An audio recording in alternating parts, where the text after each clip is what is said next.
Okay, come. It's given that y equals to where given that p plus q equals to 6. Okay, wow, this one a little bit. And d square y equals to 12 when x equals to 0. Calculate the value. Wow, this one means that when they ask you to calculate the value of p and q, wow, do you see this or not? Wow, this is 8 marks eh. This is 8 marks eh. You all better open your eyes big, open your ears big. Okay? So first, we can see that d square y dx square is involved, so that means I know that I need to differentiate 2 times. So before I differentiate, let me tell you the 3 rules of differentiation of 3 go. Okay, so differentiation of sine x. Again, this one is not for G2, it's only G3 students that will learn differentiation of 3 go. Okay, so differentiation of sine x is cosine x. Differentiation of cosine x is equals to minus sine x.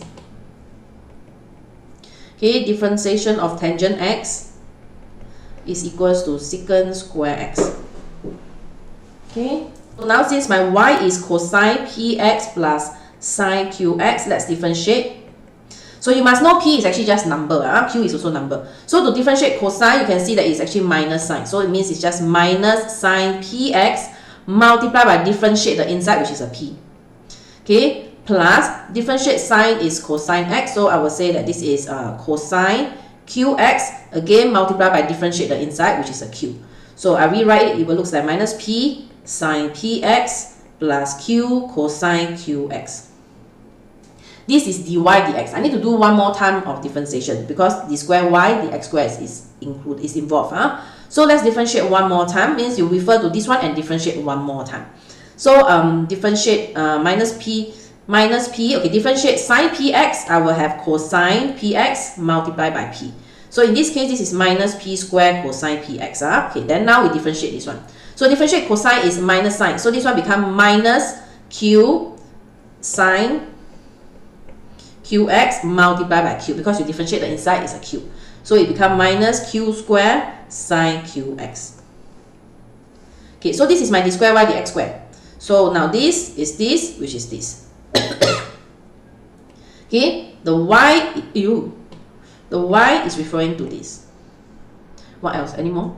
They never use dy dx. The dy dx was only my it's only for me to do my d square y dx square.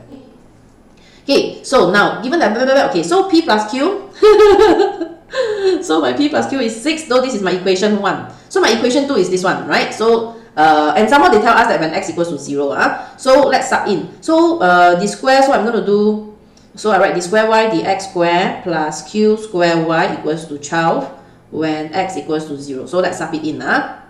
So I will have minus p square cosine p0 minus q square sine q0 plus q square y. My y is this one.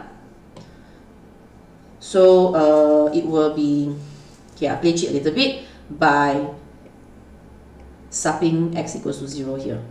So my y is cosine p0 plus sine q0. In other words, cosine 0 plus sine 0. Sine 0 is 0, cosine 0 is 1. So this is 1 plus 0, so it's 1. So it's q square y means q square 1 equals to 12.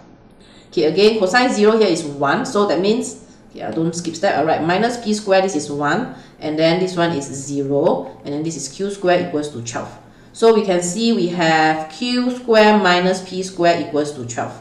Okay, this will become my equation 2. Then how? Don't panic. Over here, we can see that we have p plus q equals to 6. So I can either make p the subject or q the subject. It's equally tough because I got q square and p square. If one of them is just p, no square, then I will choose to sub p. But in this case, no difference. So in this case, I'm going to just p is equals to 6 minus q. And I'm going to replace it here. So q square minus p square equals to 12. And it is 6 minus q. So I have q square minus, put a bracket, so this will be 36 minus 12q plus q square equals to 12. Q square minus 36 plus 12q minus q square minus 12 equals to 0. Q square minus q square disappears, so I only, actually end up is only a linear equation, it's not even a quadratic equation.